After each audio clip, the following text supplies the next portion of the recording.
One of the absolutely pathologic situations for any animal or human is to be able to access repeated dopamine surges without effort or any pursuit that's self-directed or that's directed, I should say.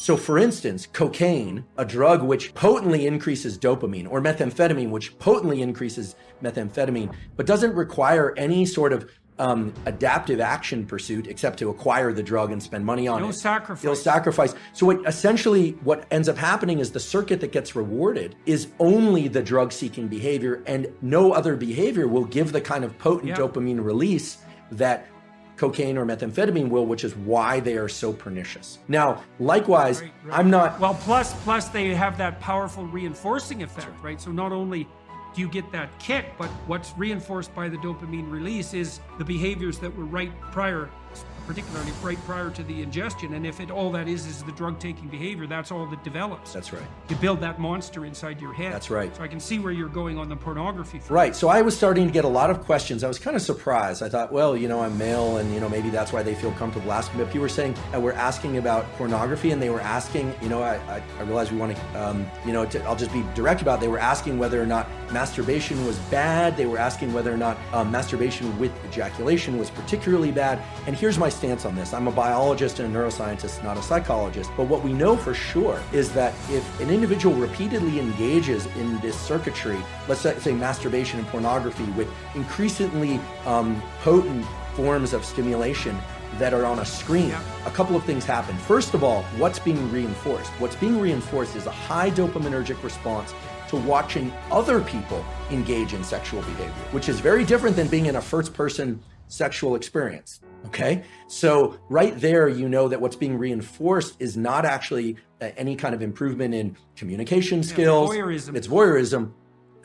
And as these questions started to come in more and more, I started to realize there was a lot of kind of undertones of people talking about fear of or experience with sexual dysfunction that clearly pornography can lead to. And here I'm specifically talking about males. I actually don't know the literature on females. So here I'm talking about... Females don't use visual pornography to the same degree. I see. They use literary pornography. I see. So and then you start to think about, okay, what happens in the cascade or the arc of sexual arousal and orgasm? What happens is that initially there's it's parasympathetically dominant, meaning if somebody is too stressed, they actually can't engage in sexual behavior. The arousal response doesn't occur. Erection is wanted, but the actual orgasm response and ejaculation is strongly associated with the so-called sympathetic nervous system, which has nothing to do with sympathy. It has everything to do with, it's a kind of a stress response. And then it reverses to a parasympathetic response. And a hormone called prolactin increases dramatically after ejaculation and pain. What does that do? That blunts dopamine release and testosterone for a very long period of time, which makes sense if pair bonding and sort of, in our species anywhere, there's this idea that then other molecules will be exchanged with partners, pair bonding, potential for raising mates, etc. Without getting into a huge discussion about that, the point is this: masturbation and pornography are potently tapping into the dopamine system and can undermine the very processes of what I consider healthy processes of finding a mate, dating, communication, eventually, if it's appropriate, sexual interaction, etc. It's undermining pair bonding. So here's a question: if you're seeking sexual release through pornography and you go through the whole cycle and you get a prolactin release, do you bond with yourself? So this is very interesting. The biology explains it as what's left there is a kind of an open loop, a kind of an emptiness. Right? Because bonding with the self is a complicated notion. I mean, there's a healthy version of that, of course, loving oneself and self-referencing. And again, this is more far more your domain than mine in terms of what a healthy self-relation is. But in the absence of a real partner absence of real sexual partner, there's an open loop of neurochemicals, including oxytocin and prolactin. The dopamine, remember, dopamine goes up during pursuit, anticipation, then peaks and then crashes below baseline after orgasm and ejaculation. So this kind of low that people fear is putting them into an amotivated state. We can think of this, if I were to kind of expand on it, would be it's this kind of neurochemical, psychological equivalent of making your home environment filthy for a while. not actually putting you into this positive amplification of dopamine. So it depletes the dopamine system. And it's likewise in drugs of abuse and addiction,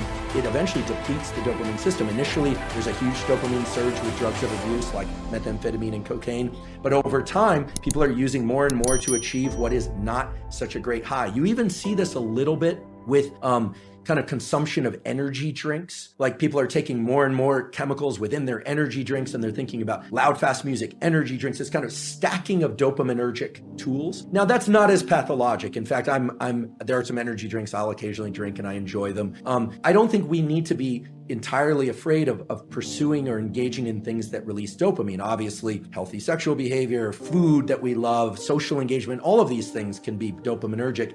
It's the big peaks in dopamine that are not associated with any prior effort or organization of self that are particularly dangerous for the human being. Yeah, well, you could see that's a cardinal danger of affluence. Then that's right. This is why the children of That's right. You cannot get rats addicted to cocaine if they live in their natural environments. Is that right? You can only get rats addicted to cocaine if they're isolated rats in a cage.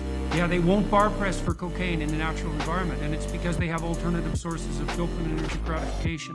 Very interesting. So it's very interesting. Yeah, the children of very wealthy people who are overindulged. I've seen that many times, and it is a very sad sight. Well, they're not optimally deprived, eh? And that issue of optimal deprivation, that's a killer issue for an affluent society.